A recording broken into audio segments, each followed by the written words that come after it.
സുഹൃത്തുക്കളെ, ഈ മനുഷ്യണ്ടല്ലോ വല്ലാത്ത സംഭവമാണ്, ഭയങ്കര സംഭവമാണ്. കാരണം പലർക്കും ചെയ്യാൻ പറ്റാത്ത കാര്യങ്ങൾ അയാൾ ഒറ്റക്ക് ചെയ്യും. ഒറ്റക്ക് വഴിവെട്ടി വന്നവല്ലേ. അമ്മാരി സാധനമാണ് ഈ സാധനം. ഞാൻ നിങ്ങളെ ഫാൻസിന്റെ ഇടയിൽ കുത്തിത്തിരിപ്പുണ്ടാക്കാനോ തല്ലുണ്ടാക്കാനോ വേണ്ടിയിട്ട് പറയും. ഞാൻ ഈ സ്ഥിരമായിട്ട് പലസ്തീന് വേണ്ടി ശബ്ദിക്കുന്ന ഒരു വ്യക്തിയായിട്ട് മാത്രമാണ് ഈ വീഡിയോ ചെയ്യുന്നത്. കളിക്കളത്തിനിടയിലുള്ള കളിയും അതിന്റെ താരതമ്യം എന്നല്ല ഈ പറയുന്നത് കേട്ടോ. എടാ, മനുഷ്യത്വം എന്നുള്ള ഒരു അഡ്രസ്സിലോ ഒരു ഐഡന്റിറ്റി ഈ മനുഷ്യൻ ചെയ്യുന്ന കാര്യങ്ങളുണ്ടല്ലോ, എടാ സുത്യർഹം, അതിനൊന്നും വാക്കുകളില്ല. അങ്ങേ അറ്റം ഫലസ്തീൻ്റെ ആവശ്യങ്ങൾക്കായിട്ട് അദ്ദേഹം സ്വന്തം പോക്കറ്റിൽ നിന്ന് എടുത്ത് കൊടുത്തത് $2 മില്യൺ.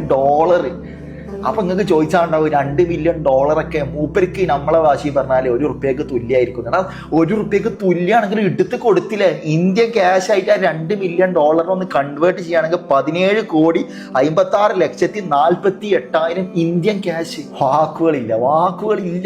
അതിനപ്പുറം അതിനെ വിശേഷിപ്പിക്കാൻ എങ്ങനെ അത്ര. ഞാൻ ഈ പോസ്റ്റ് കണ്ടപ്പോൾ എനിക്ക് തന്നൊരു സന്തോഷമുണ്ട്.